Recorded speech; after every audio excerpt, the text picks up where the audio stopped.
Hello, and welcome to Impacto AZ, a podcast dedicated to centering Latinx voices on the important issues of the day. I'm your host, Jonathan Higuera, and I'm here along with my co-host, Juan Rodriguez, our executive producer, and also a Midwest connection for Impacto AZ, who has really strengthened our show by bringing his political background and experience to our broadcast. Thank you for being with us, Juan. Thank you, John, and welcome, James. Thank you. Today's guest is James Garcia, a playwright and journalist, and who also happens to have a podcast as well. And so thank you for being with us, James. Thank you. Thank you for having me. James is with us today because he is working on a play. He's in the midst of producing a one-act play on the American Legion Post 41 here in Phoenix. And that one-act play will be debuting next month. And from what he tells me, he hopes it will turn into a full play in the very near future. So thank you for joining us, James, and telling us more about this wonderful play. Sure. Absolutely. I'm really glad that you have me on. And I should note that you have a broad background that goes beyond a playwright. You're also a fellow journalist, and you've done many things in our industry. And I met you when you were a National Association of Hispanic Journalists member, and we're glad that you have been in Phoenix for all these years. You relocated from Texas, and actually married a good friend of mine, Julia Parano. I'm so glad that you guys are together. And we're still married. We're defying all the odds, and we're still married at 26 years. You're still married, and it brought you to Phoenix. So it gave us another resource here in Phoenix. So thank you so much.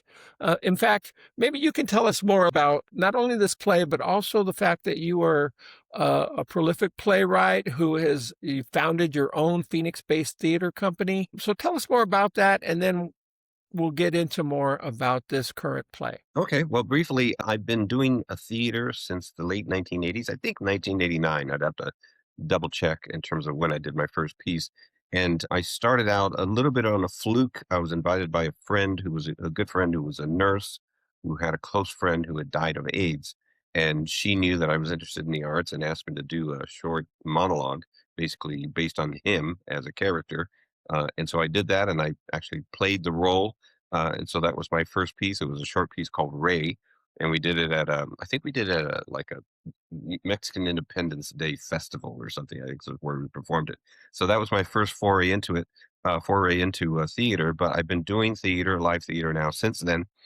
Produced theater in Austin for a number of years, and then I started producing here when I moved to Phoenix in 2000. I moved here in '99. And I started producing theater in 2002. So I laid off for a little while, but have been producing the theater and under a community theater company now called New Carpa Theater Company. So I have a long career in terms of playwriting. I've done maybe in the range of around 35 plays, a whole range of short plays, one acts, full lengths. Somewhere in the middle of my playwriting exploits, I went ahead and got an MFA in creative writing, playwriting from Arizona State University. So I got that about 20 years ago, and that was good. It was good to get because it kind of honed some of the craft skills that I was sort of improving until that point, and then I've been producing consistently since then.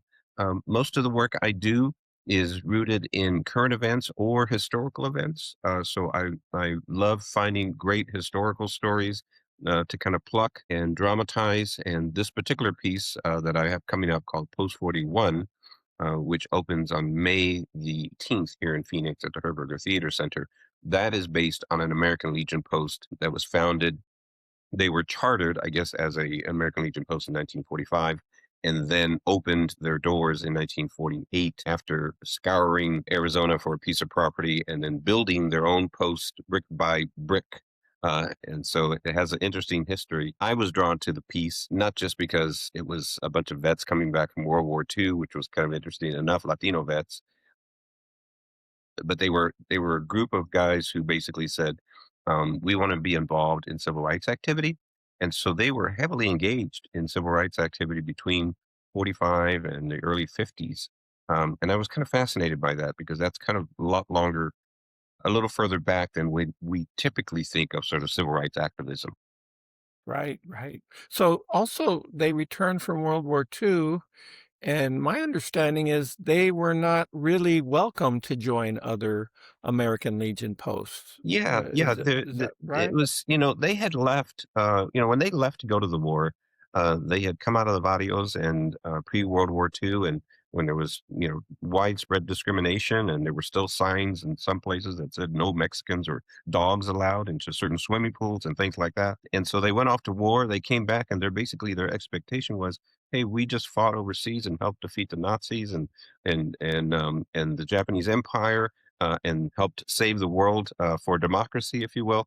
And we deserve to be treated a little bit more democratically and and equally. And that was their expectation when they returned. When they did come back legally, because the rules allowed for them to join any American Legion post that they wanted to, they could join other American Legion posts, and they did. Some of them did, and some of them tried, but they found, generally speaking, what I've gathered is that they found that they weren't particularly welcome, and it would be in sort of small ways, like they couldn't expect to be elected to the board and to elected positions with decision making roles within the American Legion Post, or something as simple as they would try to go to the bar, because all American Legion posts have bars, and they tried to Right, go to the right. bar and it would be hard to get drinks, things like that. So they didn't feel Really, particularly they welcome. just kind of were getting served, and So they didn't yeah, they feel just didn't feel particularly like full welcome. members of those other posts, huh? Yeah, yeah. So but I think the main reason these guys talk about, when I've done a lot of research in terms of stuff they've written,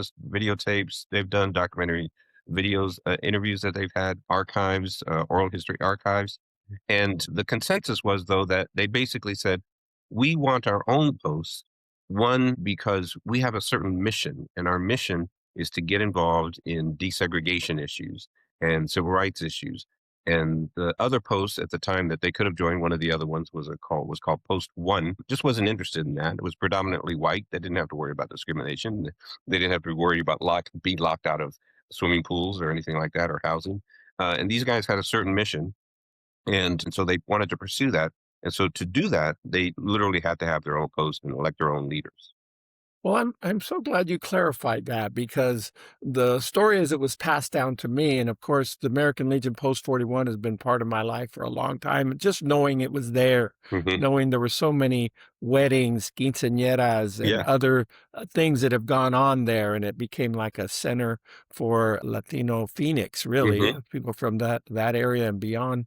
But the story as it was told to me was that they were actually denied becoming members. Some of those other American Legion posts. And I'm glad what I'm hearing from you is they weren't exactly denied. They Yeah, were they weren't exactly allowed, denied. but Although they were, I did hear yeah, from a couple of folks that sometimes they would apply and their applications would sort of get lost in the shuffle, but there were, one of the founders of Post 41 was originally a member of Post One, and then there's a famous vet named Silvestre Herrera, right. who got the Medal of Honor and pinned on his chest by President Truman at the time, after having gotten both of his legs blown off in a battle, Hmm. in which Yeah. he had his legs blown off and then still grabbed his gun and continued crawling and continued shooting long enough so that the rest of his platoon could sort of make their way around a minefield. So he was an extraordinary individual. He was a lifelong member of Post One, because Yeah. what the guys tell me is that a lot of it was politics. The guy had just been recognized by President Truman, came home, and they're like, "You are now a lifetime member of our post," Hmm. and he was like, "Okay, that's fine." And he didn't want to insult him and turn it down. But he almost never went to that post. He went to Post 41, the Latino post, basically his whole life. Okay. Well, I also know he has an elementary school named after him That's right. here, maybe other things, but I know of the elementary school Yeah, yeah. for sure. Yeah. No, he's famous. I'm thinking of who was the guy for the Iwo Jima flag that helped stand it up, who's also Oh, from Arizona. He yes, was a yes, Native yes, yeah. A American. Native American. Uh, yeah, His name yeah, will pop into my head. He was at yeah. he was at It'll the come to me founding. later. He was at the dedication ceremony for Post 41. Gentlemen. Yes, and he was nationally known too, the Native American guy. Silvestre Herrera, at least for Latinos from Phoenix, had that same Yeah, that same aura. cachet, if you He will. was our hero. We really propped him up, as I Hmm. understand it. Um, That's very interesting. And so you did a deep dive into the history of the Post 41, and now you're coming out with this play. And what is your play? What's gonna be kind of, if you can give us a little teaser, what your how your play is going to Well, go, or the what play, to and expect with that? yeah. Whenever I speak publicly about it, I make sure to emphasize a couple of things. One is that the Post has been there 80 years. As of last year, it reached its 80th anniversary. I'm not doing a play about the entire history of the play; it would be kind of impossible. But I'm really focused is on the very early years when they founded it, and some of the early civil rights activity, to give kind of the audience a taste of like what these guys were about, right? What was their mission? Hmm. And also, the environment that they were operating in, because even though they had come back and, and they were entitled to things like the GI Bill, for instance, they could use that. There were still people who were home developers who were refusing to sell homes to Mexicans at that time. And also at that time, there were neighborhoods, for instance, like north of Buren, that had covenants as part of essentially of their housing associations that blocked Mexicans and blacks and Jews from moving into those neighborhoods. So they were living in a time that was still rife with discrimination. So I wanted to focus on that period, the very early days, and the fact that they built their own post brick by brick. I mean, it's kind of funny. They hunted sort of far and wide for a building to locate in, and couldn't find anything that was really affordable. And I think they finally just sort of looked around and said, "Hey, we know how to build stuff. We're Latinos. We build Hmm. things. Some of us lay We have concrete. bricklayers, Yeah, drywall. we We have have brick. everybody we need, every Exactly, skilled trade we exactly. We need. have the skills, and Yeah. so they did it, and it took them a while, but they got it done. Did you find out, like, how did they decide on that piece of property? Did they have to buy it? Was it donated to them? Do you Yeah, know it, any of it the ended up particulars being like that? yeah, it ended up being that after kind of looking far and wide, somehow they had some connections with city council, the city of Phoenix, and the city of Phoenix had various vacant lots at that Mhm. time that weren't nearly as expensive as they are now downtown, right?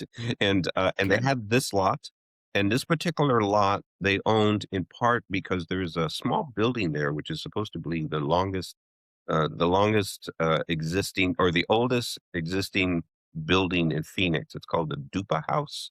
I think it's Mhm. DUPPA, and it's still there. It's an old adobe building, and so the city of Phoenix owned that property.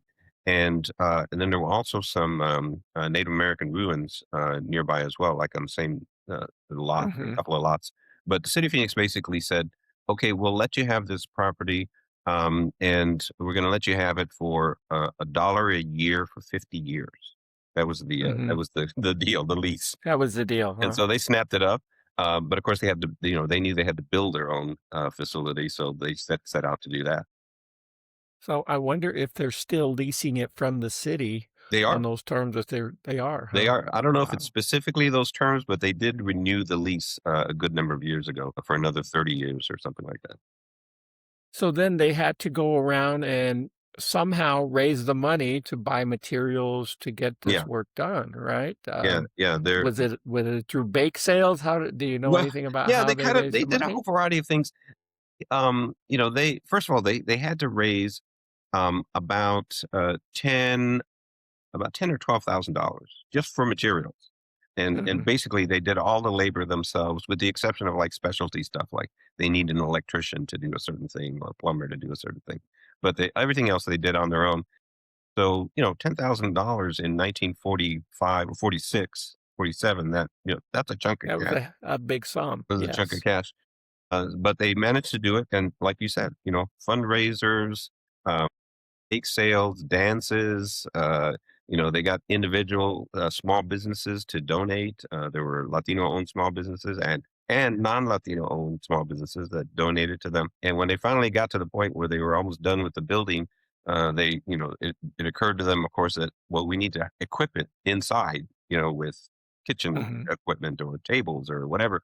And so they figured out they needed another 20 grand to do that. Turned Wow. out that they had a benefactor in a very young Barry Goldwater at the time, who had attended one of their meetings and knew they needed $20,000, and he literally cut them a check for twenty thousand Did he dollars. really? Oh, So wow. yeah, so he was kind of instrumental in sort of their, and he's an interesting character because he wasn't there at the very very onset as they were trying to found it, but he was there kind of early on.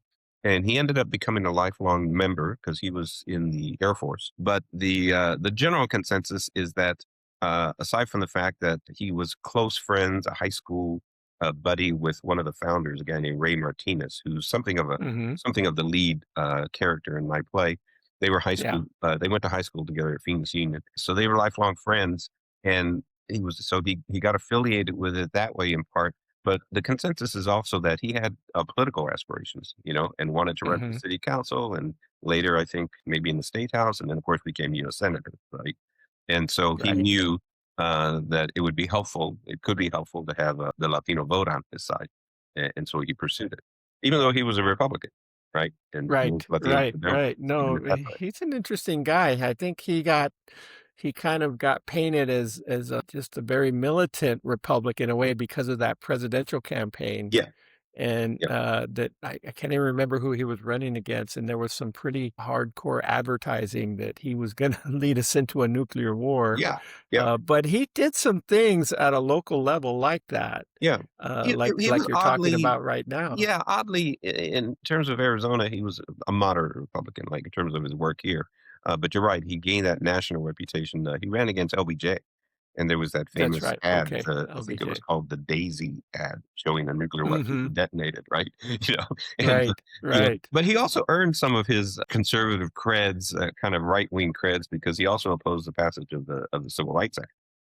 So there's Right, some, right. to me, there's some real irony in that he was a big backer of Post 41, Mexican Americans, kind of, working, kind of finding their own way and leading civil rights stuff. And then later on, becomes an opponent of the Civil Rights Act itself.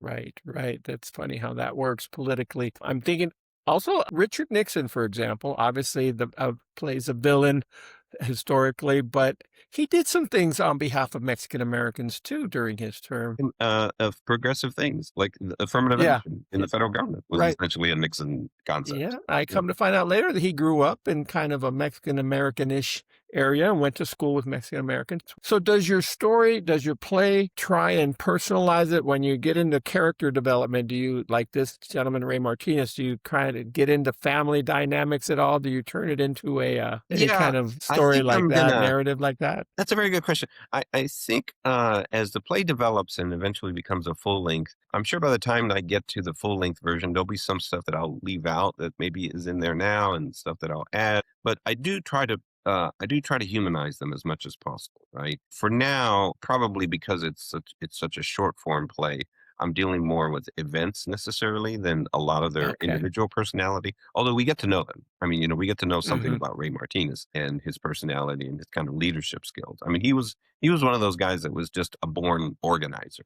Not highly Hmm. educated, but he just knew how to organize things and get people to sort of follow him into Really? into sort of causes, right? And that was his skill, and he was a terrific public speaker, because he Really? had to routinely go to city council and deliver speeches, and Hmm. sometimes go into the mouth of the lion, if you will, and speak to the opposition. He tells a story in one of the documentary videos that I watched where he went to a meeting that was led by the opposition to public housing for Latinos, for integrated populations, and showed up, and the first response was, Mr. Martinez apparently doesn't realize this is just for white people, right? Like they just were point blank, right, when they told him that. Hmm. And Very somebody else racist, was huh? there who lived in the neighborhood and said, I'd like to hear what the guy has to say. And he delivered a speech, and got, and didn't change their minds, but, Uh, was willing to sort of say what he thought about the whole situation and why things should change. Wow, that is courageous. Or I don't know what Mr. Martinez was feeling when he went up against when he had to speak in front of that Phoenix committee, but I can only imagine I can it only was imagine. also I a mean, I think stressful thing. by reputation, he was somewhat fearless, but that same meeting where he spoke to this pretty hostile crowd, he said that after that meeting, that two people who had expressed support for them, two white people who had expressed support for his cause, literally were jumped and beaten up in the alley, and beaten up pretty bad. So these guys were not afraid to resort to violence. So, he kind Mhm. of knew that Wow. what the dangers were, right? What the possibilities. Yeah, it really makes me think about what Phoenix was like back then, which I think about often because I think of my ancestors who were born and raised here. whether it was my mom or dad or my grandmother who wasn't born here but spent a majority of her life here. Boy, it was a different time. It was a smaller city. I've often been told that Phoenix was more southern-like than anything else, not Hmm. so much. Even though we were not part of the Confederacy, they made it sound like it had some more southern-like atmosphere to it. Yeah, Very racist. During that time, I don't know when it was that Rehnquist, for example, stood up at the Supreme Court and told people basically he did not want blacks or Latinos to have their civil rights, or he tried to prevent them from voting, actually. he did. And I should get the full story on Specifically that, here in but Arizona, he would be at polling correct. places and blocking them. But, Yes. Yes. Arizona. One little tidbit I stumbled across, not necessarily with this piece, but about Arizona, was that at one point, of course, Arizona and New Mexico were essentially part of the same territory, right? Hmm. And That's when right. the federal government was trying to decide how to separate them and whether to make one a state or both states or separate territories, Arizona did not want to continue being part of the New Mexico territory because Right. there were Mexicans there, right? Right. Because Spanish was spoken so freely Because in New Mexico. Mexicans in New Mexico Yeah. had some political power, had some autonomy. Can you So, imagine that? Yeah. so they were like pretty Yeah. blunt about, we don't want to be part of that territory. We want to be our own Right. territory. And part of it was there's Spanish speaking people there, and and they're no I good. think at one point here in Arizona and Phoenix, I think part of their marketing literature blatantly said something "by whites for whites" kind Mm, of mhm. message. Yeah, I don't even know if when that was these in the 50s or later, but I remember reading that. Yeah, even when these Uh, guys came back from World War II, so it would have been 45, 46, 47. There were segregated swimming pools. There were, by then, before they left, if you were Mexican, you couldn't go to a movie theater downtown unless you sat in the balcony, and with the other people of color, blacks and Latinos. One of their very first anti or pro civil rights action was the desegregation of the Tempe pool, which was called Tempe Beach, although it was actually a pool. And they mhm. worked to desegregate that and got it desegregated. So they were, living in segregated society for all practical purposes. Right. I'm curious, were there other names that came up that we're going to see in your play or that you just came across in your research? And were there any women that you came Yeah, across whose yeah, names I'm came glad up? you brought that up. Well, a couple quick names. There's a guy named Pipa Fuentes, Frank Pipa Fuentes. His nickname was Pipa, who was a restaurant owner and bar owner, who was kind of instrumental in helping them also start up. I mean, he provided some funding. He was organized. He was a businessman, so he would help them with like the business side of stuff. And he was very vocal, so he was a key player in the beginning. There was another guy named Tony Sosa. The Post is actually named the Ray Martínez Tony Soza American Legion Post 41, right? So they have their name in it. He died young. He died when he was 50 in 1970, but in the early days, he was another kind of key player in terms of the activities and the activism. And there were a handful of others, but probably the three main people were Pipa, Ray, and Tony Sosa. They were kind of the main ones. And then on the women's side, I'm glad you bring that up because one of the things I did back when I wrote a play 20 years ago about Latino World War II veterans is that I tried to make sure that I highlighted the role of women. And so here, the role that they play in part is through, at the beginning, they used to call it the Women's Auxiliary. Now they just call it the Auxiliary. And basically, this is like a booster organization that supports all of their activities and does fundraising and whatnot. And now it has Hmm. men in it. But back then it was all women, and it was called the Women's Auxiliary. And the very first president of the Women's Auxiliary, interestingly enough, was named Anita Lopez, and she was, and I haven't confirmed this, but said to be at that time only one of two Latina lawyers in the country. She had gotten Really? her degree from the University of Arizona, I think in 1947, and was the first president of the auxiliary. So, very accomplished. And then there were other, women like that in the early days. I do have a monologue in the play right now that is inspired by a character named Sosa, Ofelia Sosa, who was the Hmm. wife of Tony Sosa.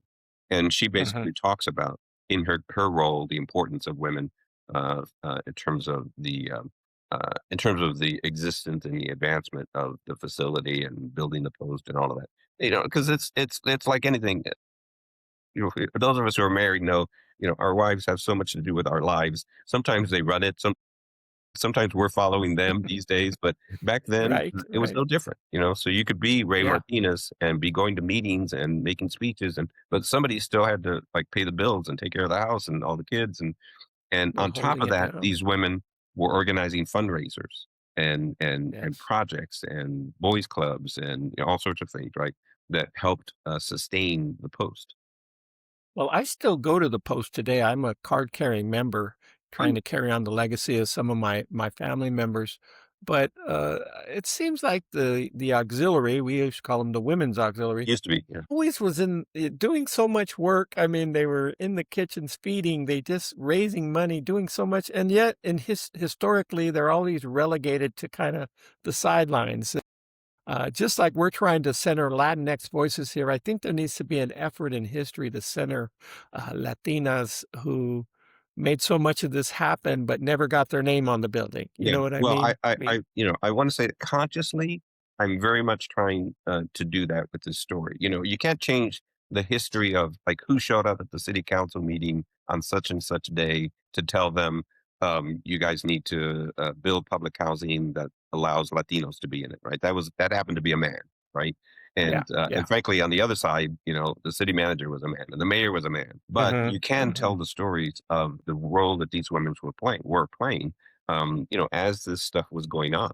And you get to hear from them about the lives that they were living. And I want to make sure that especially when I get to the final version of it, that they're given their due, that we know that they were there and what they did.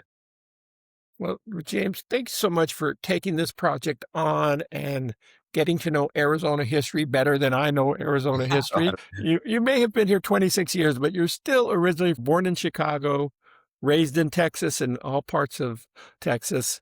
And I want to come back to what we're talking about now. But first, we want to hear a little bit about you, your origin story. I learned today that you were born in Chicago. Mhm. Tell us more about a little bit about who you are, where you were raised, and what are some of the important markers in your life that led you to becoming the person you are today, doing the work you do today as a playwright and a journalist? Wow. Those are big questions. But Juan, you're Yeah. from Chicago, right?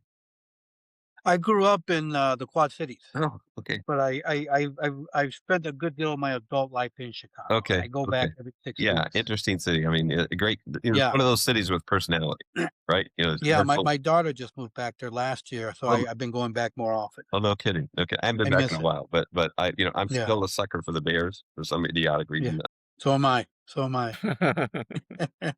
So for me, part of my story is that my father, who was a Mexican immigrant, went to the Midwest and went to work in the steel industry in Chicago, like a lot of Latino men, Mexican men did in the 50s and 40s and 50s. And so he went there, and that's how I'm connected to Chicago. He ended up staying working for U.S. Steel for 35 years, and then moving back to his house in Mexico where his mother lived. And so he did that route.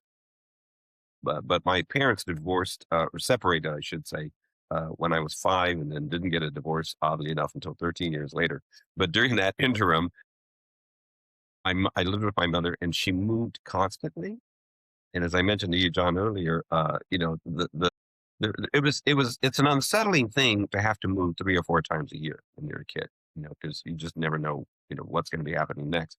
But the one thing that I acquired from it was the ability to kind of come into a new town, land on my feet, get to know people, and that became a skill that I applied later in journalism. When they put me on a plane and said, go to Waco or go to Guatemala City or go to Mexico City or whatever the case may be. And so that's a skill that was useful later on. It also, I think it also, because I lived all over the country, Manhattan, Chicago, New Mexico, Orange County, Texas, etc. I got to see the commonality of people. That how much more people are alike than we realize if we grow up just in one town and that's the only place we know. And I got to learn about and understand people in a kind of different way that has applied to either my work as a journalist or even to my work as a playwright.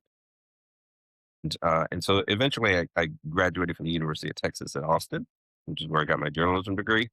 My first job was in Laredo, Texas, at the Laredo Morning News. A good friend of ours, John, passed away. Was my city editor, Didi Fuentes. Didi Fuentes, Didi right, Fuentes, terrific right. journalist. Rest in peace, Didi. Yeah, Yeah. yeah, terrific journalist.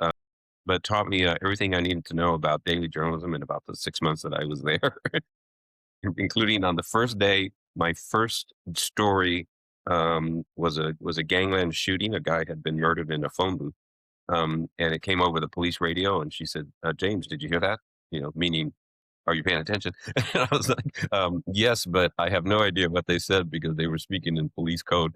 And she's like, someone just got shot and they're at this corner, and here's a map, because you remember maps. And we had to take a map out, and I zipped over there. And to prove how much of a novice I was at journalism, I showed up before the cops and saw this dead guy in the phone booth and thought, maybe I should back up. Maybe I should wait till they come.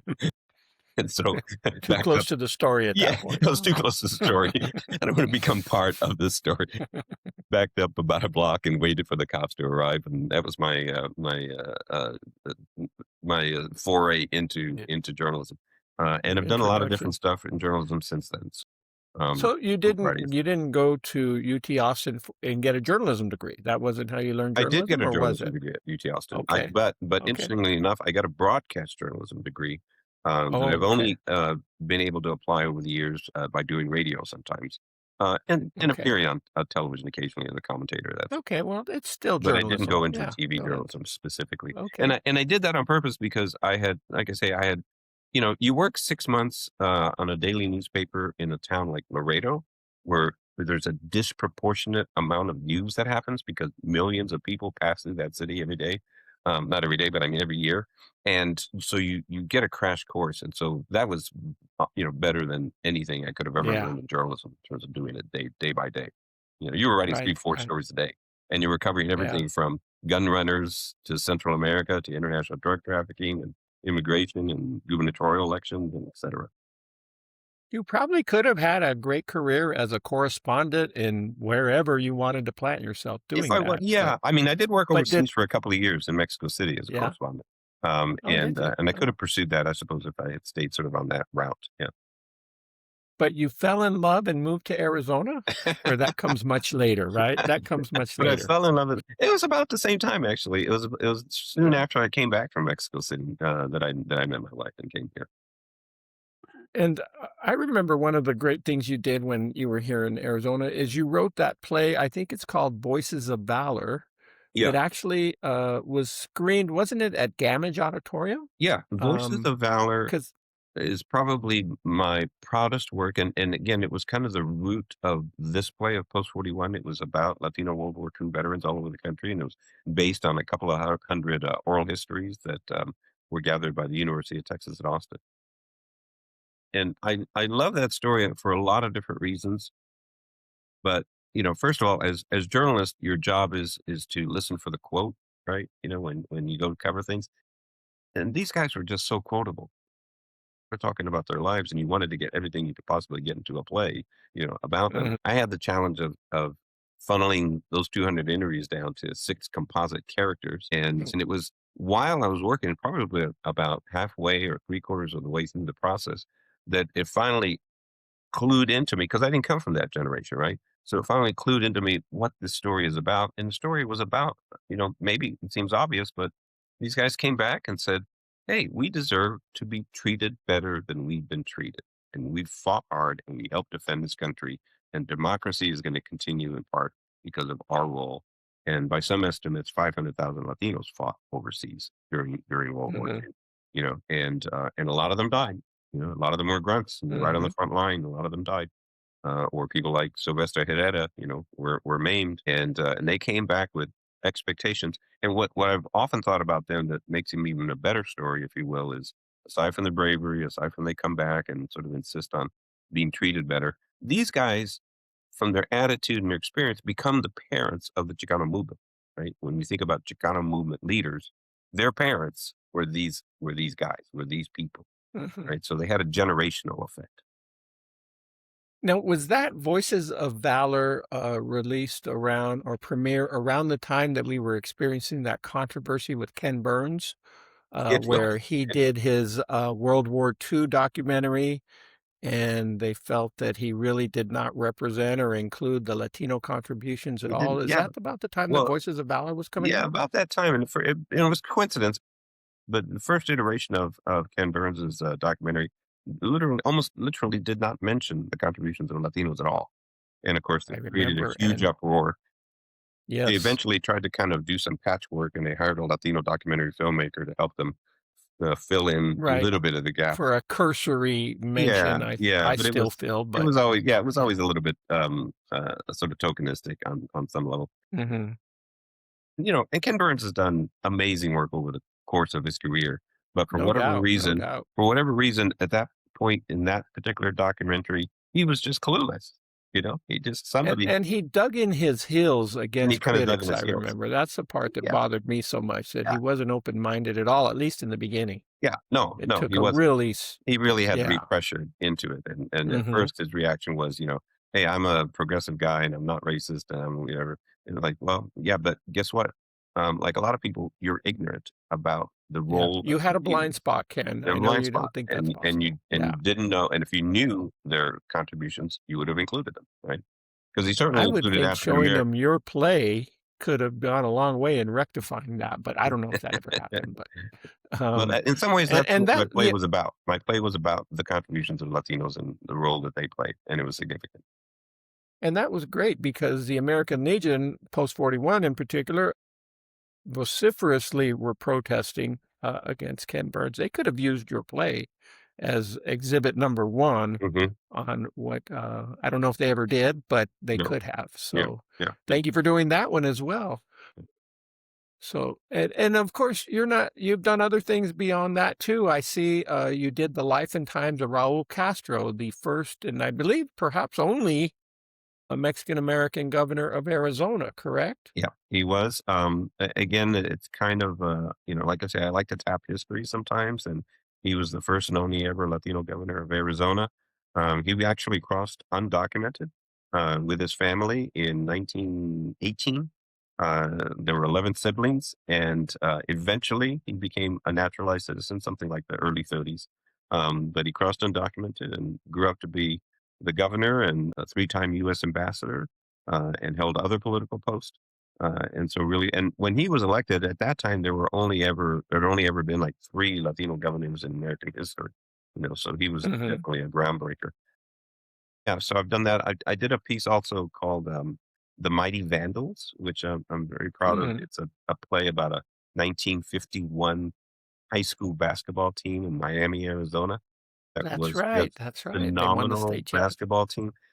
But again, because of my interest in sort of social justice and equal and civil rights and stuff, I was gravitated to that play because one, they were absolutely astounding. High school basketball team, 8-minute quarters. And by the end of the season that year in 51, they were scoring 130 points a game, which is unbelievable if you do the math. Like, how do you score that fast, right? But what I loved about the story was that these were guys who, when they were on the court, they were superstars, right? And the town, loved them and they were winning, right? But when they left the court, they had to go back to segregated neighborhoods, and their parents were working in the mines, earning less than white workers. And in fact, one of the guys, the captain of the team, his name was Fito Trujillo. Fito graduated from high school, got a scholarship, a sports scholarship to go to, then it was called Arizona State Teachers College, got a degree in accounting, came back to Miami, tried to get a job as an accountant at the mining company. And they said, we don't hire Mexicans, to be in Hmm. the office. You want to work, Not even former not even basketball former heroes who get basketball your stars. Yeah. city a state title? Yeah. Hmm. You want a job I thought here? they got the Go red work in the carpet. mine. Go down and work in the mine, Hmm. And Wow. it worked out I for him ultimately because he ended up becoming a businessman and really successful and got elected county mhm. supervisor and all sorts of other stuff. But that was the atmosphere, that he was So in. glad you've tapped into Arizona's mining history because I think that's kind of one of the things that makes our state a little bit unique in terms of our civil rights movement Yeah, here and how so much of it came from the treatment of miners and that industry, the dual wage system that was going on. And I think there's a lot more storytelling to tell on that, I think you're but right. I'm glad So, you're tapping into it. And getting back to your Raul Castro play, I love the story that came out of that play that I didn't know about, but where you told the story of a young Raul Castro who he and his buddies went to see the then governor of Arizona speak.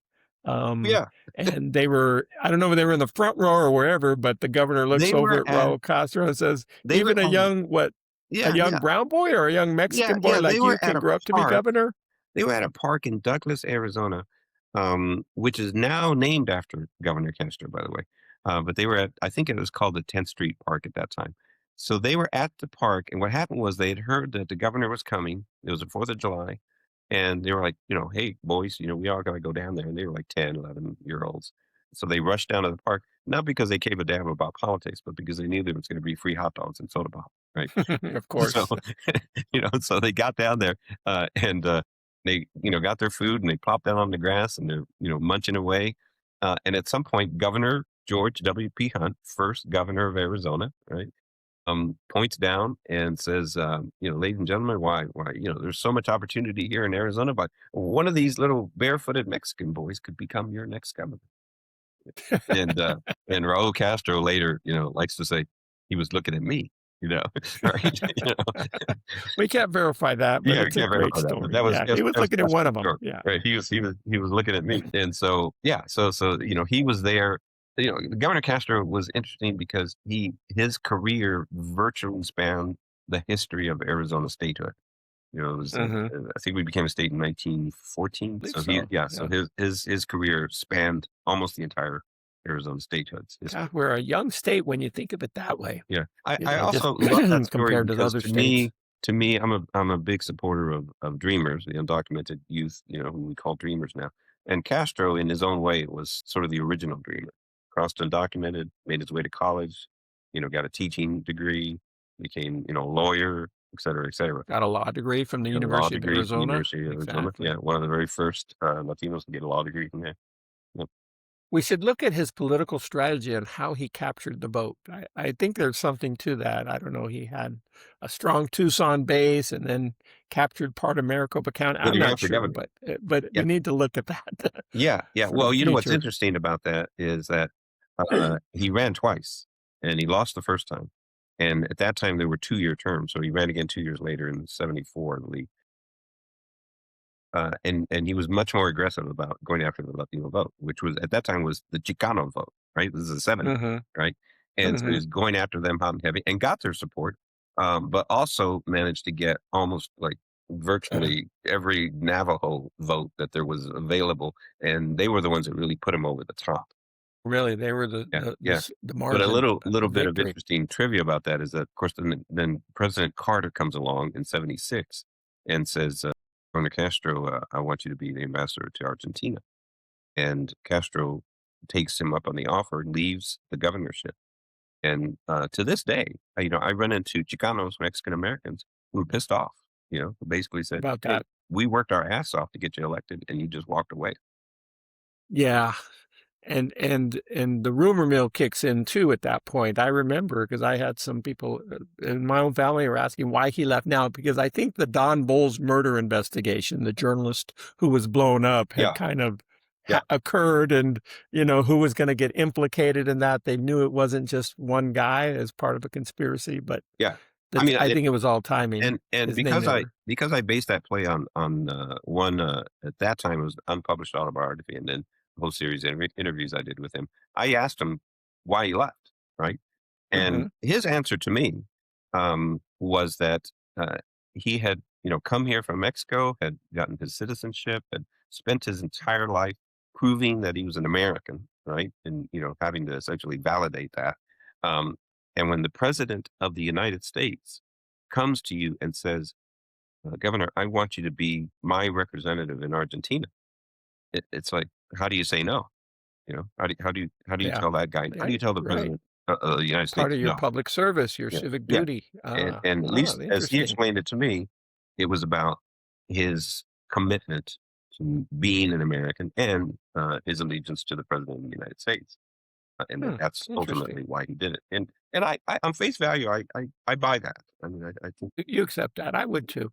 Juan, your head must be exploding with all this Arizona talk and Arizona history. Tell us what you're thinking right now. You got any questions or comments you Well, want to yeah. throw? Well, first, I consider myself an honorary Arizonan. Okay. Well, I've spent a lot of time in Arizona, specifically in Tucson. So I have a soft spot in my heart and affection for Arizona. Yeah. But it's interesting the topics you've been talking about in regards to veterans, the segregation that they faced at home, and let's not forget, like during World War II, the concept of segregated troops was brand new. Well, unsegregated troops Very new. was brand new. Yeah. Yeah. Um, so to come home, I mean, to fight for your country, to bleed for your country, to come home and still have some doors closed to you, especially among your own military brethren. And what I find fascinating among Latinos, Chicanos, and across the country is the omission and exclusion. You know, omission in the history, like with Ken Burns, and the segregation still at home, which, you know, you have Post 41 there in Phoenix that was formed out of necessity. Mm-hmm. And you had the GI Forum by Dr. Hector Garcia in Texas start up because Mm-hmm. they were challenging, they were fighting back, pushing back against the segregation from the military organizations at home. Yeah. I come from a community, and you may have heard of it in your research, and being from Chicago, I grew up in Silvis, Illinois, where Hero Street is. Hero Street, 2nd Street is, let me give a quick backdrop. My community in Illinois, like Chicago, is over 100 years old now. Mm-hmm. Oh, yeah. No, people came uh, during the revolution, but they came even before the revolution in Mexico. And there were jobs on the railroads, jobs in the steel mills, jobs in the factories. So Hero Street has the distinction of sending the most amount of men, Mexican men, to war in World War II and the Korean War. 31 men from a 2-block area went to serve during that time. Wow. Yeah. And out of those 31 men, didn't come back. That's amazing. And Yeah. there's a memorial there. Yeah. And when a lot of these men came back, they were not allowed to join the VFW there. Mm. So they did what the men in Arizona did. They had to form their own VFW post. Yeah. It's a Ybarra Gomez post in East Moline. And when the VFW post that excluded them folded, they allowed those men to join their. Yeah. Yeah. There's a That character. sounds like another story waiting to happen, another play. Yeah, no doubt. waiting There's to a happen. character in my play now who is kind of the naysayer. You know, you always need a naysayer in the story, right? For dramatic Catalyst. purposes. And right? Catalyst is like, Ray, you want to fight segregation. You want to form a new post to fight segregation, but you want us to segregate ourselves. That makes no sense, brother. You know, and Hey, of course, that's not a bad argument. right. But of course, Ray, Ray Martínez makes the point that we have no power at Post 1, right? We need power because it's about politics, you know, and even, you know, when you think about it, despite our role in World War II and the role we played in Vietnam and so on and so forth, you know, ultimately, so many of our stories got buried because we didn't have real political power, right? And it's only recent. This is such a recent development. That's a great response because I can see people raising that issue. Yeah. Oh, you self-segregated yourself. Well, well, you still hear that. Yeah. You know, people are like, you you know, still like hear. I've taught ethnic studies at the university and had white students say to me, you know, why is there any white studies class? And I'm like, that's every other class you go to, right? Yeah. Yeah. Yes. Every other class is No white kidding. studies. When you really think about it, right? So, And it didn't dawn on them. Yeah. It's probably getting worse from what I'm hearing, what they're trying to do to the curriculum and this whole. What's interesting to me, of course, and somewhat tragic is that so many of the stories that some of the issues that these guys were dealing with in the 1940s, we're dealing with today, right? We're dealing with again today. You know, it was in the 1940s.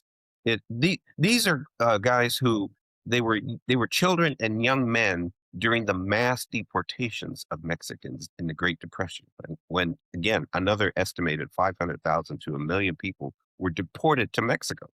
right? And why? Because President Hoover, Non-citizens and citizens, citizens and and why? unfortunately. Because President Yeah. Hoover went to a microphone and said, "Oh, the Great Depression, it's their fault. It's the Mhm, fault of Mexicans, right?" And they started mhm. doing the mass machine, and we're living that again. I think the difference now, of course, is that we're not defenseless now, right? We are, a lot of people are pushing back, and they're using the courts, and they're using the organizing skills and their education and so on and so forth. But sadly, it's some of the very same issues that these guys are dealing with. No doubt.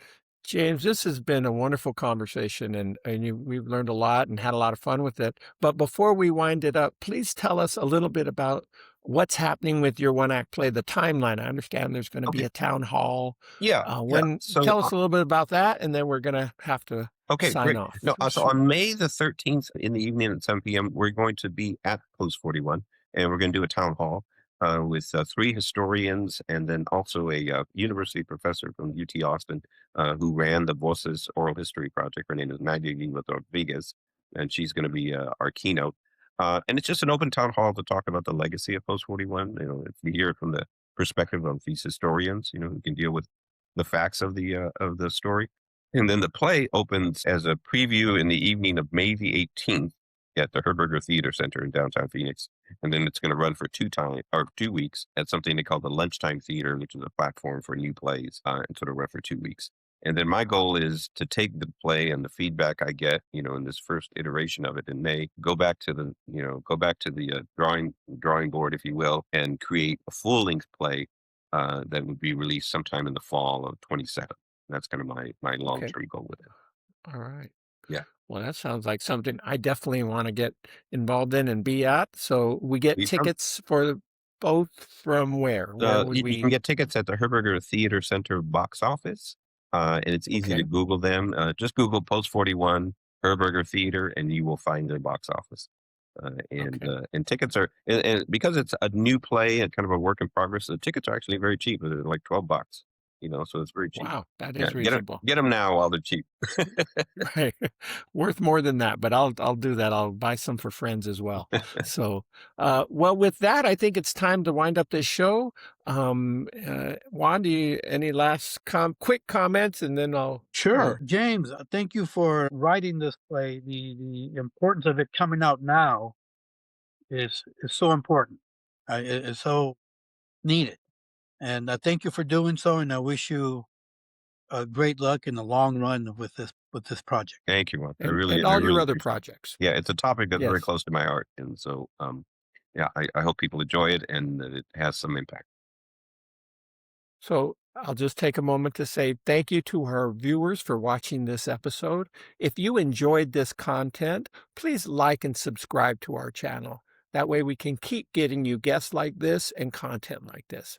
So for Impacto AZ, have a great day and thank you for joining us. Thank you for having me.